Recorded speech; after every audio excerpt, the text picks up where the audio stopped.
네, 시청자 여러분 안녕하세요. 조조쌤입니다. 오늘은 중학교 1학년 수학을 좀 이야기해 보려고 합니다. 중1 수학.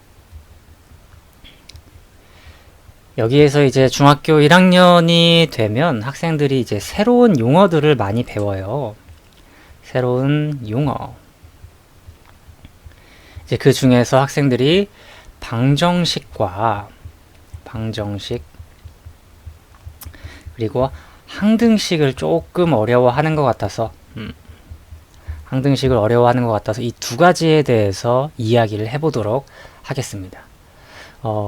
예를 들으면서 좀 설명을 해드릴게요. 새로운 용어, 일단 방정식이란 게 무엇인지는 알고 계시나요? 일단 정의를 확실하게 알고 있어야 됩니다. 정의는 방정식이라는 건 x라고 말해도 되고, 혹은 뭐 아직 중학교 1학년이기 때문에 네모라고 말할 수도 있고요. 그죠? 초등학생 때 네모라고 했으니까 어떤 주어진 식이 있는데 주어진 식 예를 들어서 설명한다면 중학생이니까 x를 좀 써도 되겠죠. x 더하기 4는 뭐 6입니다 이렇게 되어 있어요. 근데 여기 x에 이제 만약에 실수로 제가 1을 넣었어요. 1. 그죠? 그럼 1 더하기 4는 6입니다. 맞습니까? 거짓이죠? 그죠? x가 1이면 거짓. 근데 x가 몇이면 x가 2면 주어진 식이 참이 돼요. 이해됩니까? 참이 됐어요. 그죠? 근데 x가 만약에 3이면 어떻게 돼요? 7이 되니까 거짓이에요. 이렇게 요 x를 이제 우리가 변수라고 하는데, 변하는 수니까 x가 변하는 수예요. 변수에 따라서 주어진 식이 참이 되거나 또는 거짓이 되게 하는 이 식 자체를 우리가 이제 방정식이다라고 이야기를 합니다. 알겠나요? 주어진 식이 x에 어떤 숫자를 딱 넣는데 이게 거짓일 수도 있고 참일 수도 있어요. 그죠? 그런 식을 이제 우리가 방정식이다라고 이야기를 하는 겁니다. 근데 지금 주어진 이 식은, 지금 방금 제가 쓴 x 더하기 4는 6이다라는 건 좀 더 자세히 이야기한다면 1차 방정식 이렇게 될 거예요. 좀 더 자세히 이야기한다면요. 근데 이런 건 뭐 이제 또 다른 이야기이기 때문에 일단은 방정식이 뭐다? x에다 어떤 숫자를 딱 넣는데 그 등식이 그 주어진 방정식이 참 또는 거짓이 되는 그런 식을 우리가 방정식이라고 합니다. 알겠죠? 초등학생이라면 이제 네모로 좀 이야기할 수 있겠죠. 네모 더하기 4는 뭐 7이에요. 네모가 2면 주어진 식 참이 아니에요. 그죠? 네모가 3이면 주어진 식 참이에요. 근데 어쨌든 참 거짓을 판별할 수 있는, 참 거짓을 분별할 수 있는 그런 식을 우리가 방정식이라고 한다라는 거죠. 이건 초등학생용. 그죠? 이건 중학생용이죠.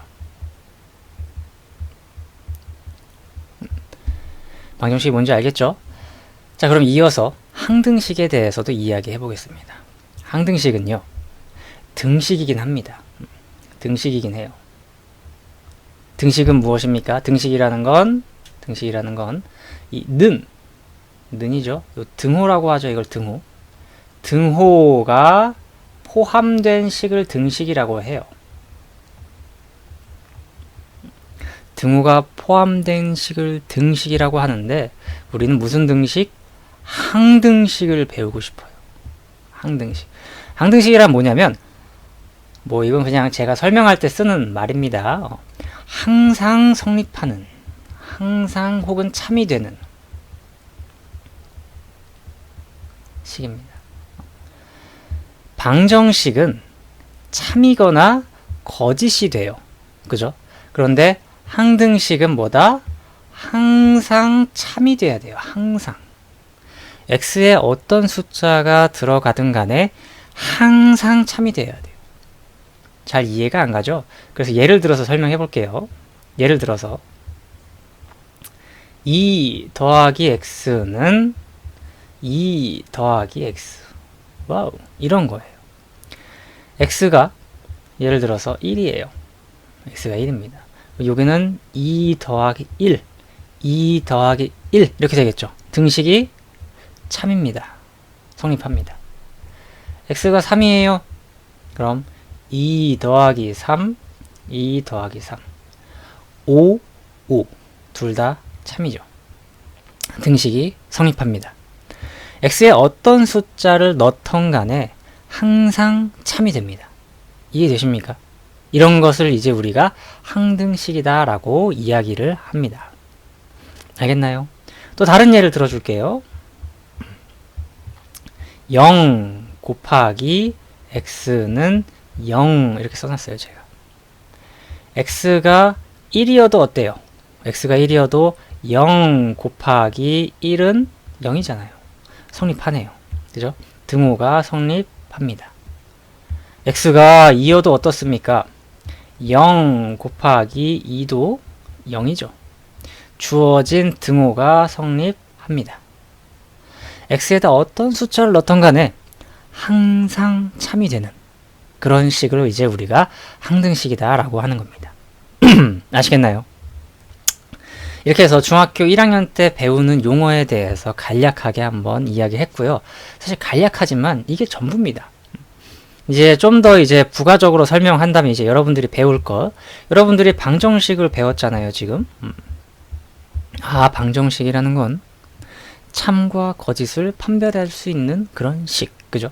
근데 이제 이걸 1차 방정식 또는 2차 방정식, 3차 방정식, 이제 이런 것들을 여러분들이 쭉쭉쭉 배워 나가실 것입니다. 또는 이제 방정식을 배웠으니까 부등식도 배울 거예요. 부등식도 배우면서 이제 1차 부등식, 2차 부등식, 3차 부등식 이런 것들을 배울 거예요. 근데 이제 또 궁금할 거예요, 여러분들이 또. 쌤, 1차는 뭐고, 2차는 뭐고, 3차 이게 뭐예요? 그죠? 1차 부등식, 2차 부등식, 3차 부등식 뭐길래 얘는 1, 2, 3 이런 게 붙습니까? 궁금할 수도 있을 겁니다. 그런 게 궁금하시다면 댓글 달아주신다면 이제 그거에 관해서도 한번 영상을 찍어보도록 하겠습니다. 일단 오늘 배운 용어는 방정식과 항등식에 대해서만 배웠습니다. 정의입니다. 중학교 1학년에 초등학교를 이제 졸업을 하고 중학교 1학년이 되면서 새로운 용어들을 많이 배워요. 특히 수학은. 그죠? 새로운 용어들을 많이 배우는데 그게 익숙해질 때까지 좀 자주 봐야 돼요. 그리고 정확하게 기억하고 있으면 방정식, 1차 방정식, 2차 방정식, 3차 방정식 다 비슷한 맥락이에요. 여기에서 조금씩 플러스 돼서 조금씩 개념이 늘어나는 겁니다. 근데 방정식 몰라요? 1차 방정식 당연히 어렵죠. 2차 당연히 어려워요. 아시겠습니까? 그렇기 때문에 오늘 배운 방정식, 항등식 꼭 알고 지나갔으면 좋겠습니다. 수고했고요. 다음에 또 봐요. 바이바이.